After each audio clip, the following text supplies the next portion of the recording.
So we're discussing security of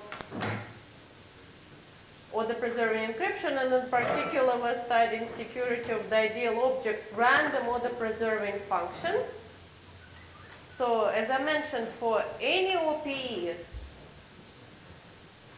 you cannot satisfy the indistinguishability IND ordered CPA because the relative distance between underlying plain text is leaked. Then we studied this pseudo-random order preserving function definition, and we saw secure construction. But the ideal object seems like to have not only weak security, but security which is very hard to understand, not only for practitioners, but also for cryptographers. But a few more remarks about the definition. So notice that if, like in cryptography, it's common to consider chosen plaintext attacks because to reflect the setting that the adversary may learn the plaintext underlying some ciphertext. And here in case of OPE, if some plaintext ciphertext pairs are known, then, for example, here in the construction, in the picture, like let's say the attacker knows this two plaintexts underlying this orange ciphertext points, that gives it quite a lot of information. It basically gives the attacker the subspaces between these 2 points, right? So that's one observation, and we'll come back to this. And also, from the upper bound, so like it may seem that if you increase the ciphertext space a lot, it may help security. But actually it's not very clear. In fact, it seems that, at least what our bounds say, that if the ciphertext space is something more than some small constant, let's say 7 times the plaintext space, then it's not very clear the security will improve. So the bounds don't really depend on the ciphertext space.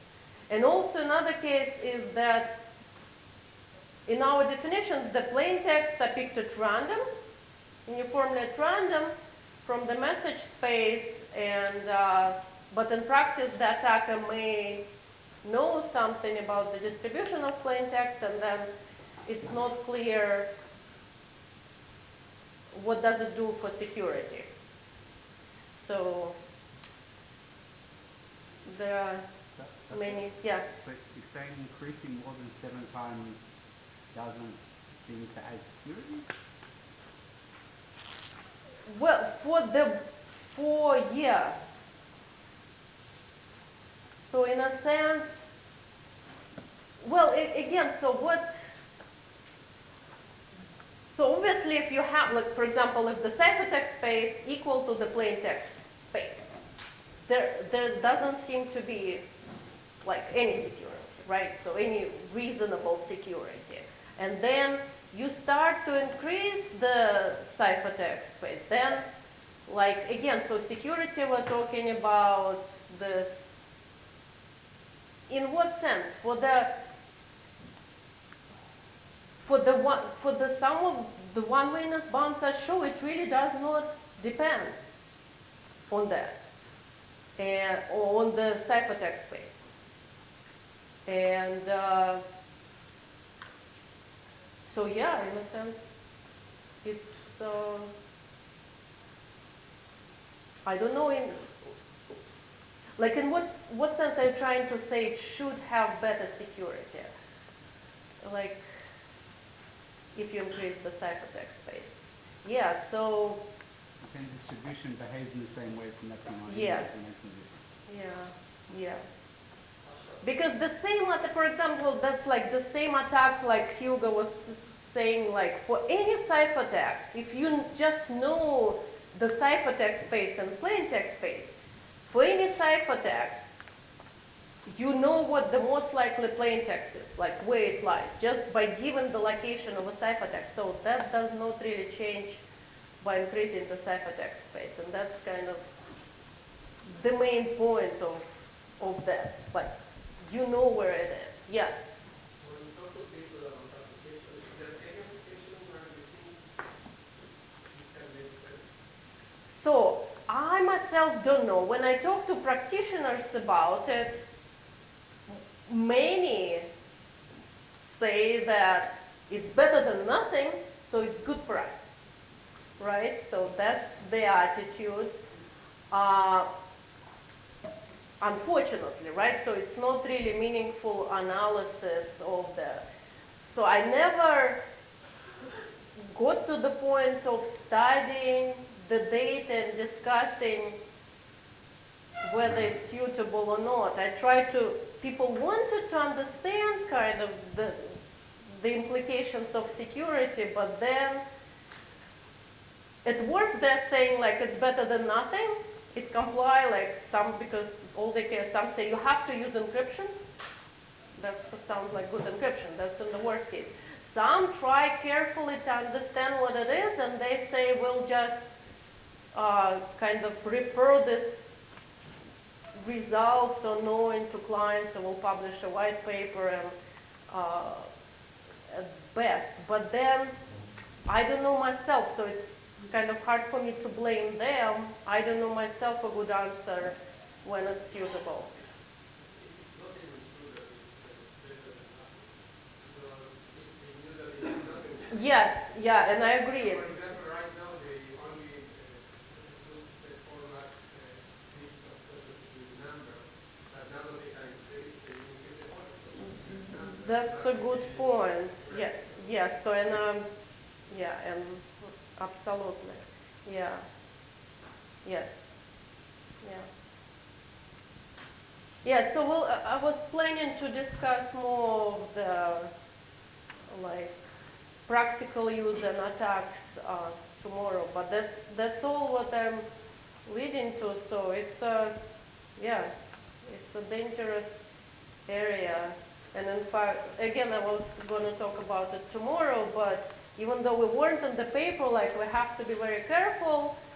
Some companies and research universities use this, so it's part of some products some companies sell, and it's part of CryptDB, non-MIT system, which kind of highly cited. And unlike us, that's why I was like frustrated in the beginning. They didn't quite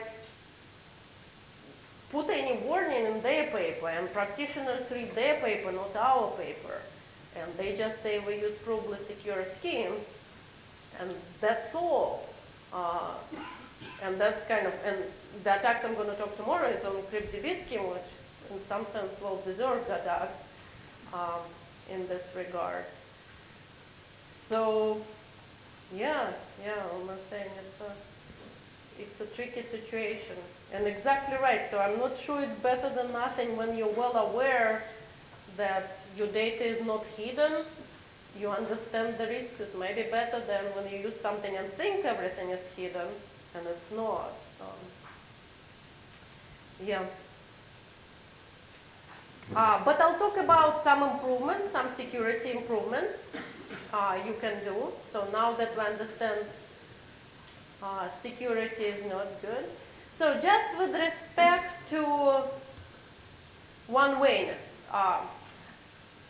So I mentioned one paper by Malkin et al., which, so they hide the most significant bit, as I said, but it's not, for sure it's not random or the preserving function. So they work differently. The very basic idea, they kind of compute the random gaps between the plain texts as we go. Yeah, so I have to recall more because I don't really remember, like I forgot what exactly, but they don't so it's another thing, like it sounds like it's better, but I cannot say why it's better because their scheme obviously leaks some other things and it's not random order preserving function, and comparing becomes difficult. And by the way, I think it's a very important point for many of searchable encryption schemes, kind of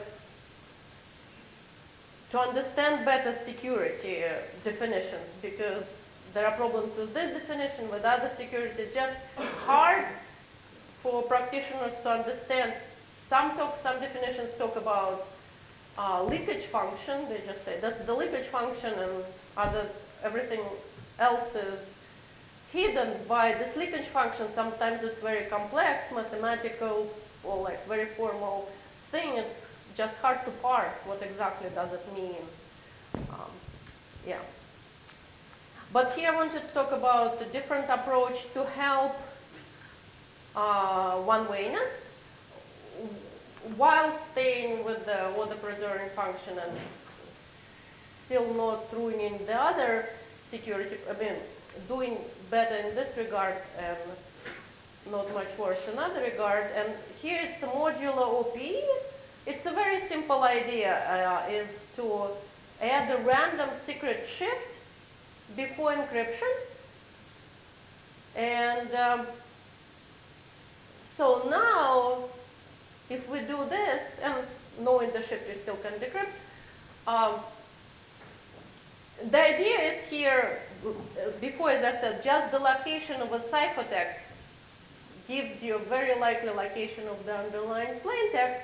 Here, because of the random shift, we don't know where the plaintext space starts, and therefore the location of a ciphertext doesn't quite give you the location of the plaintext. It's not really OP, but it's kind of modular OP, and you need to do modular queries, because now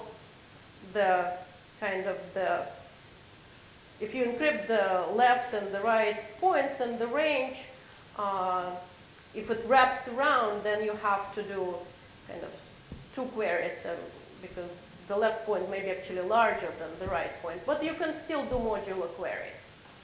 And now the scheme is optimally secure in the window one-wayness, because the idea here, you don't know where the plaintext lies.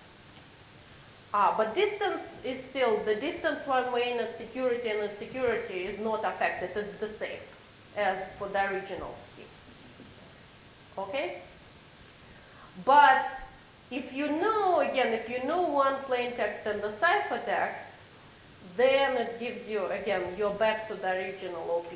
It gives you the idea where the plaintext starts.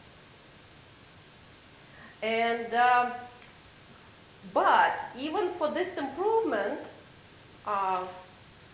there is an attack that this random shift can be estimated actually if the attacker observes multiple queries.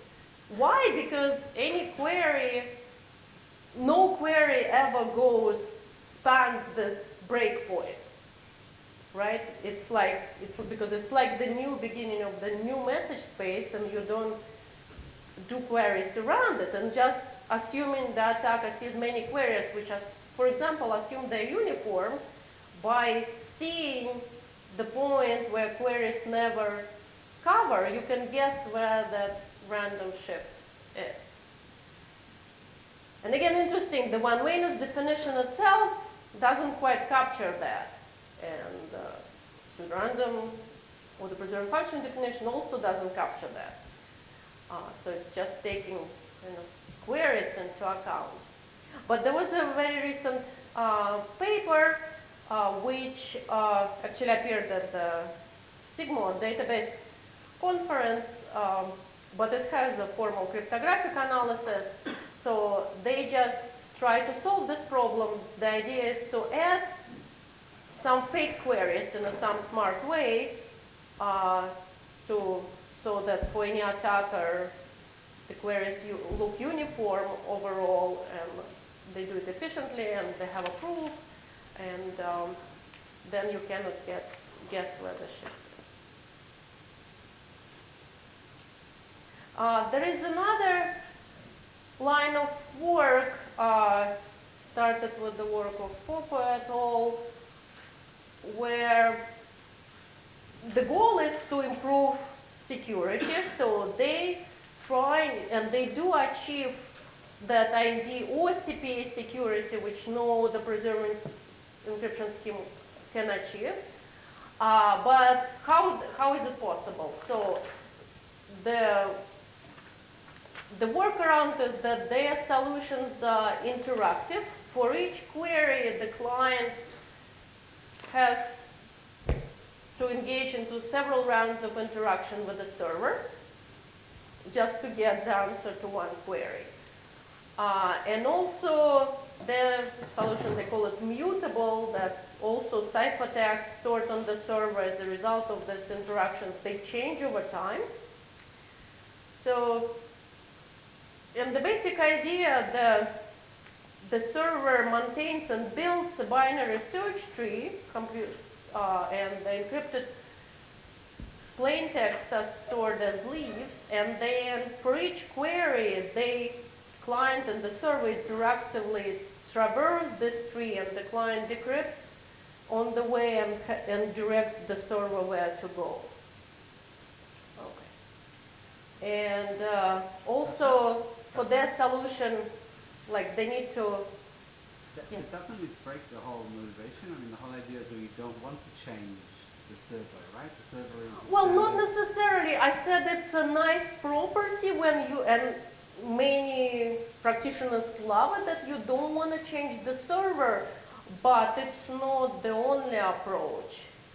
For example, for all these practical index-based solutions, what the server does is very different than it would do naturally. You have to change everything server does. So, and it's still practical if the server providers are willing to change. And I think in the future they will have to. The thing is here, this interaction, it's more than, I think, it's changing what the server does and staying online and doing like this rounds of interaction, but maybe even then, and maybe it's not a big point. So it's less, I mean, it's more complex in a sense, requires more infrastructure changes, but no, I think it can be practical if it's efficient, and it seems that's relatively efficient.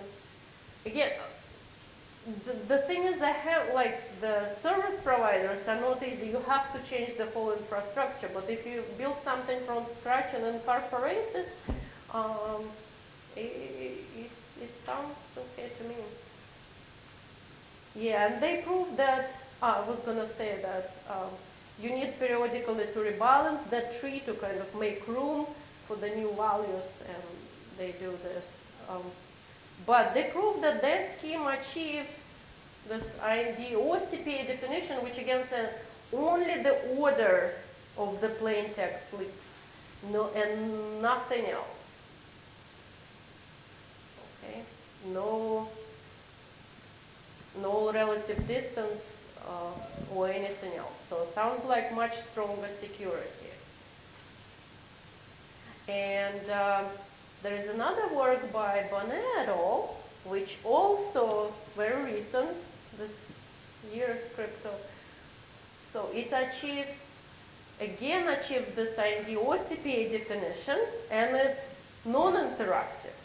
So that's all very good. Only the order of plain texts leak, and so no interaction. How is it possible? Again, we know that you cannot do this with a non-interactive or the preserving encryption. So how do they do it? So because their scheme is not order preserving encryption scheme per se, because order preserving means that ciphertext of value numbers which can be compared just like plain text. In their scheme, it's not at all. Ciphertext have some complex structure, but there is a public algorithm which can take two ciphertext and output the underlying relation between plain text, which in practice it seems, again, you will need changes on the server side because the server will now have to run this new algorithm to determine the order of the ciphertext and therefore plain text. But other than that, the same functionality of the sorting ciphertext and querying ciphertext can be achieved. The bottleneck that this schema unfortunately is very inefficient. It's like each ciphertext is, even for a small plain text size, the ciphertext like 200 group elements, and it relies multilinear map computation, so not practical, but as a proof of concept, that's very interesting. Because before this, so even though we had this definition in 2007, IND or CPA, it was not known till this year how to achieve it without interaction. And so I don't know the scheme very well. I just know the basic ideas. They just represent this comparison function as an automaton, and then they convert it into matrix. And then this matrix is encoded, encrypted, and that's where bilinear maps, multilinear maps are, so that comparison can be computed with using these matrices.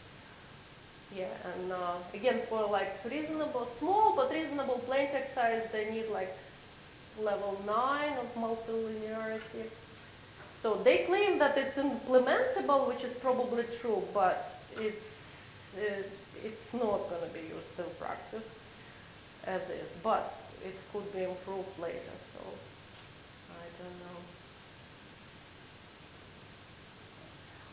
Just wanted to mention one interesting point. So I was talking, everything I talked about was in the symmetric key setting where the client knows the secret key, and that's it. So what about the public key setting, right? So public key setting, it still may make sense. For example, if we imagine medical data, and then we say the doctor would have the secret key and the corresponding public key, and then the other doctors and nurses will encrypt the data under the doctor's public key. Only the doctor will be able to decrypt, but many other people, let's say nurses, will be able to submit some data about the patients. So it makes sense to have a searchable encryption in the public key setting. So and I talked about deterministic encryption and auto preserving encryption in the public key setting. So what's the story there? So it turns out that, first, deterministic encryption. As I said, like, it's interesting that cryptographers didn't bother for a long time to study this just because it sounds, why? It's so weak security, why do we have to? No one wants it. But if you actually decide that maybe someone wants it, let's study it. It's, first, even the security definition of secure deterministic encryption in the public key setting, it's much trickier than in the symmetric key setting. And for example, if you recall the semantic security definition, the idea here to say that the ciphertext should not give, usually for standard encryption, the ciphertext should not give any information about the plain text to the user.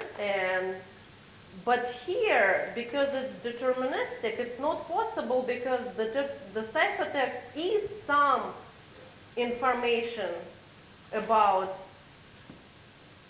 the plain text. And you cannot do the definition we discussed, this IND distinct CPA. We cannot use it anymore because the attacker doesn't need the oracle, it's a public key setting. The attacker can encrypt any message it wants on its own, and it can do it in any order. Well, not order, but it can encrypt the same message, which was the challenge message. So, and that would break security. And then actually defining it, it is possible, but it's interesting. It is somewhat tricky. So it took us some time. And then, what about the secure deterministic encryption scheme? With the symmetric setting, I told you the idea is very simple. In the public key setting, remember I had this generic solution when you take the message, apply, let's say, a MAC, and then that's the randomness, and you encrypt with any given randomized encryption scheme. You can try to do it the same with the public key scheme, it makes sense, but the challenge is to prove it. In the random oracle model, if instead of a MAC, we don't have the symmetric key for the MAC, if instead of a MAC you use random oracle, it works. In the random oracle model, it's easy. In the standard model, it turns out that, well, we still don't know. We still don't know the answer. So no one knows what's the best deterministic encryption scheme in the full security. There were some works when it's almost good, but with some restrictions, some assumptions, but in the strongest case, interestingly, still not known. So what about order preserving encryption in the public key setting? So, yeah, so I have the answer that OPE, interestingly, doesn't make sense in the public key setting in the sense that the security, you cannot have any reasonable security for the preserving encryption in the public key setting. Do you see why? Anyone? Basically, given any ciphertext, if it's created using public key or the preserving encryption, you can decrypt it. You see? So, why? Binary search. You can encrypt everything yourself, so you just do binary search, encrypt, you'll converge and decrypt. Yeah. So, okay. Yes, sure. Going back to interactive OPE, earlier you talked about half of the bits being repeated. Can you compare that to what happened with the interactive OPE? For their solution, it's probably not revealed. So if you add interaction, they achieve that stronger notion in distinguishability under ordered plain text, which says only order is leaked, nothing else, no bits. So it's much stronger security definition. Even if some plain text ciphertext pairs are known? No. So if some pairs are known,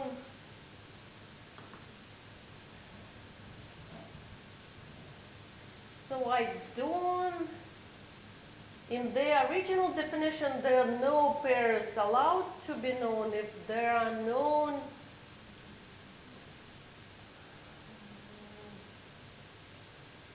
I don't, yeah. In practice, it's still revealed. If you see the whole, if you've got the entire column in a database and you know something about distribution, you definitely know a lot of information about the values because it follows a general distribution. It's perfect in the sense that it only reveals the order, but the order itself already reveals a lot if you have auxiliary information about the distribution. Yes, in this sense, yes. But that's all, okay, so you're saying that the order itself reveals that.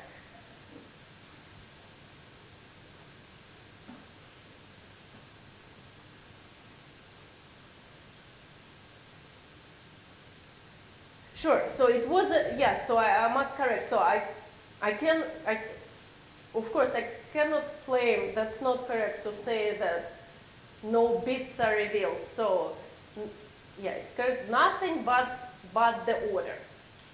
right? And actually that's the point, right? So that's the, yes, even saying that, that's another thing about trickiness of these definitions. Even if you have ID or CPA encryption, right? So again, order is revealed and nothing else, but what does this mean? And maybe if there are many queries are made, right? So if you don't know anything about like let's say distribution also of the plaintext, but you see many queries and you know distribution of the queries, right? And you know the ciphertext returned by these queries. If some ciphertext always return together, then you will know they're likely to be close to each other, right? And then if they never return together, you know they're far. But especially if they're close, it gives you something else. That's something like queries plus the fact that the order. So yeah, so again, that's another thing, is like understanding the implications of this definition is tricky. But what we know about the interactive one, that it only leaks the order and whatever is implied by leaking the order. So statistical attacks still apply. Right, Okay. right. Yeah, but with the OPE, it's more than that. It's the distribution, the ciphertext follow, relative distance, and so forth. Most likely plain text and so forth, so it's more.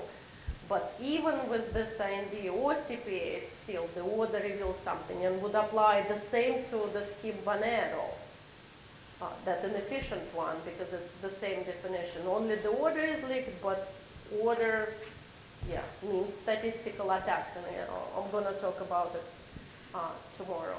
Yeah. So your concrete example for public key Yeah. was the nurse can encrypt and the doctor can check. But couldn't you do that by just adding one layer of public key encryption on top of any DE or any OPE?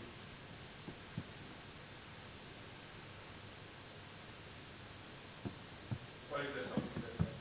So you're saying encrypt with the symmetric encryption, but So for instance, encrypt with the deterministic encryption scheme, and then add one layer of the public key encryption scheme on top, and then only the doctor knows the secret key. but we don't want. No, but how do you encrypt with deterministic encryption if we studied the symmetric? It needs the key to encrypt. That's is public. But if it's public, then I don't know anything about its security. Because everything we studied, that's when the key is secret. Then it has these properties. I mean, if that is public and on top you use public key, then overall it's a public key, and then you can do binary search. I'm not quite see what the... Yeah, but I don't need to. With the binary search, I just need to re-encrypt. Right? So the outer layer is not on the projection, that's the problem. Oh, the outer layer will be randomized. Oh.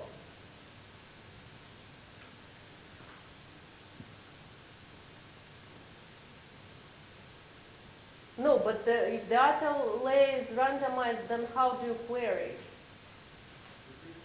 Oh, never mind, we take it. Yeah, I'm not sure you can query, because to query you need to point to the same.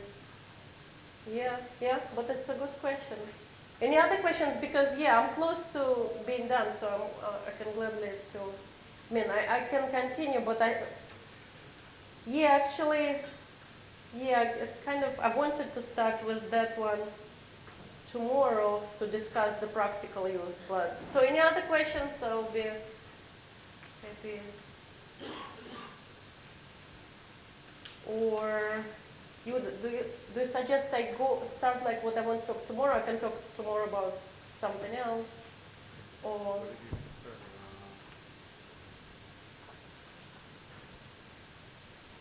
so. You want to finish now, and this is just the material for tomorrow? This is the material you have for tomorrow? That's what I planned to talk tomorrow, yes, but. And that stops the people who have... Is it okay? But yeah. So questions, yeah. So if the server is willing to do some changes Sure. in order to use modular OP, so we can do some other changes to obtain better security using, I don't know, two-party secure protocol or Sure. So already. why should we use the modular OP? Because the regular OP is in order the server won't change anything. There are very, very minimal changes for the modular P, right? So it's still basic sorting that was done before, and even most of the queries answer just as before. And in fact, no. So I don't think you even need some changes, because even if the query wraps around, right, when the query becomes something weird, it has to go. You can rephrase it as having two normal queries. I think here and in there, which would be answered exactly the same. So I don't think you need changes. I mean, we can go on the server side. You meant the ideal. I think he meant the ideal OP, the interactive OP. Oh, do you mean the interactive? Because module is when you have the secret shift. Do you mean the interactive one? No, I meant that, but why the server doesn't need to change anything? So let's say the server still gets the ciphertext and sort them, right? So doesn't do anything else. So most, I think it's the laser pointer. Okay, so the server gets the ciphertext and sort them. They will sort them something like this, right? So when the user wants to make a query, what do you just press? Let's say from here to here. It says before, right, on this period.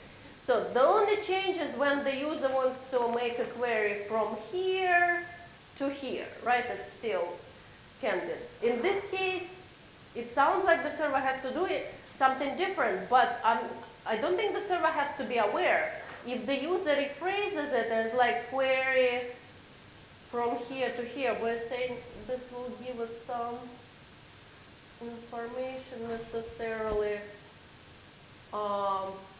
and from here to here.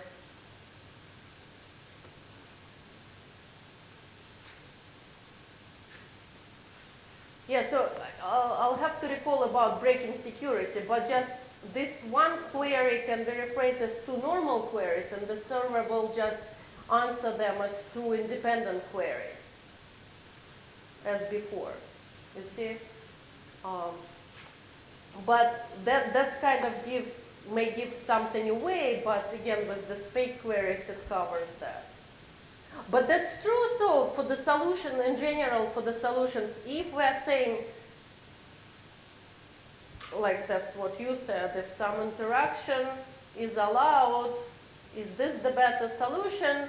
Efficiency-wise seems currently yes, but then again, it's a trade of how far can you go with increasing computation and communication by improving security. Right? So, any other questions? Yeah? Does this scheme by Bar-Ilan also leaks like half of the people? Well, again, I'll be more careful. It only leaks the order. Only leaks the order, and whatever can you deduce just by sorting the ciphertext.